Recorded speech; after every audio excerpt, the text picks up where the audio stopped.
Today, I'm going to be talking about perseverance and why it's one of the most important traits that you need to cultivate when you are dating.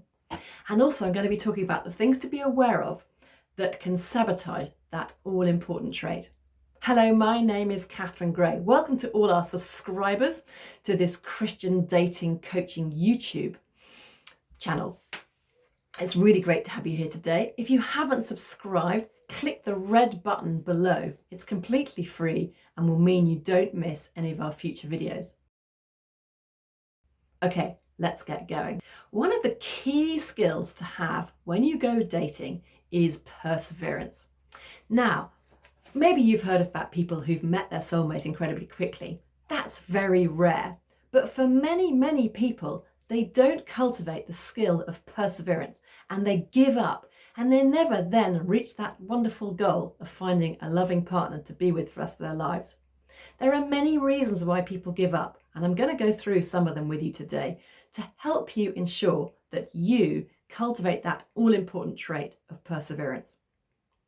Let me start with a verse from the Bible, Romans 12:12, which says, "Rejoice in hope, be patient in tribulation, be constant in prayer." I love this verse because I think it's all about perseverance and it's a good one to meditate on.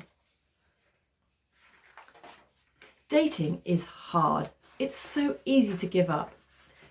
Perhaps you started out all enthusiastically and you thought you'd meet somebody really quickly and that hasn't happened.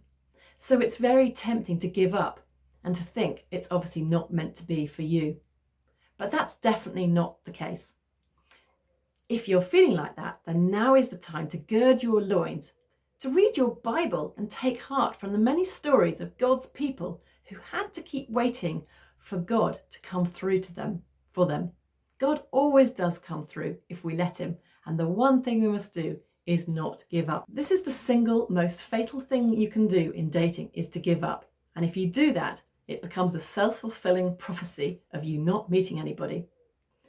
Many things in life take time. In fact, the most worthwhile things in life take time. There might be a whole host of reasons why you haven't met that right person for you yet. Perhaps you weren't in the right place at the right time.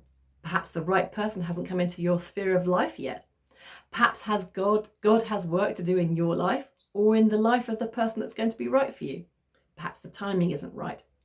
All of those things might be true, but they're definitely not reasons to give up. They may be reasons to delay the pursuit of your dream, but they're definitely not reasons to think it's obviously not meant to be. Thinking plays a very important part of whether we give up in life or not. And some of our thinking can be very negative and can help us to give up when really we should be persevering. So let me ask you, have you thought any of these things? Dreams don't come true for people like me. Well, I can assure you that isn't the case because we've seen all sorts of people fulfill their dream. So if that is a thought that's going through your head, put it aside and realize that dreams come true for all sorts of people and they can definitely happen for you. Perhaps you're thinking, now is not the right time.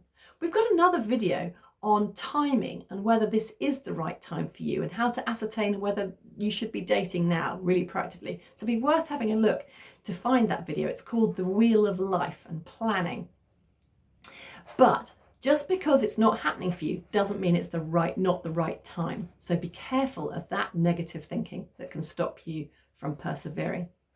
Another negative thought is if God wanted me to be with somebody, he'd have honoured my efforts so far and I'd be with someone now. Now, stop and really ask if that's the way God works. God's timing is so different to ours. You only have to look at the timing of Abraham and Sarah waiting for a child, or the children of Abraham getting to the promised land. God's timing is totally different to ours, and we can't impose our timing on him or assume that because things haven't happened in the timescale we wanted, it isn't his will for us.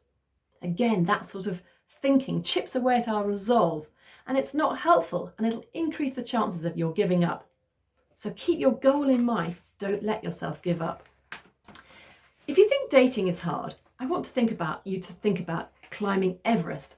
One of the first women to climb Everest was a lady called Sharon Wood, and she said this about it: It wasn't a matter of physical strength, but inner strength. The conquest lay within my own mind. I had to penetrate those barriers of self-imposed limitation and get through to the good stuff, the stuff called potential, 90% of which we rarely use.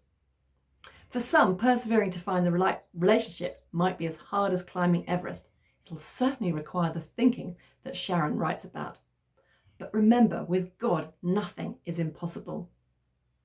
Now, I just want to end with a quick story of one of our lovely members called Chris. Now, he joined us in 2006, a long time ago, and he was on our books for a good year. First of all, he thought he'd met somebody, so he put his membership on hold, and then he didn't work out, so he came back. I met him at a couple of lunches, once in the spring and again once at Christmas. I thought what a lovely man he was, and I couldn't understand why he hadn't met somebody. But he didn't. But he kept joining us and keeping going and persevering. At one point, I looked at how many people we'd sent him. We'd sent him 233 ladies. That's a lot of people to sift through and get to know. He still hadn't found somebody. We were really encouraging him to persevere, and he took our advice on board. Amazing enough, he was with us for many years. And in 2009, a lady called Julia joined, and she got in touch with him and they hit it off, and the rest of it is history, and they're now really happily married. It would have been so easy for Chris to give up, and he could be on his own now thinking, obviously wasn't meant to be, I was meant to be single. He had kids as a matter of fact, and it could have been easy for him to think it wasn't the right time for them, but it was God's plan for him to be married, and he just needed to persevere to find his dream. So there's lots of food for thought there. I hope you've found this video useful. Let me know in the comments box what Bible verses you've used that have helped you to persevere, and whether you've persevered in other areas of your life that you've then come through and got the result you wanted. If you like this video, please click the thumbs up button, and don't forget to persevere. And don't forget to subscribe to the channel to ensure you don't miss any of our other videos. Thank you. Goodbye.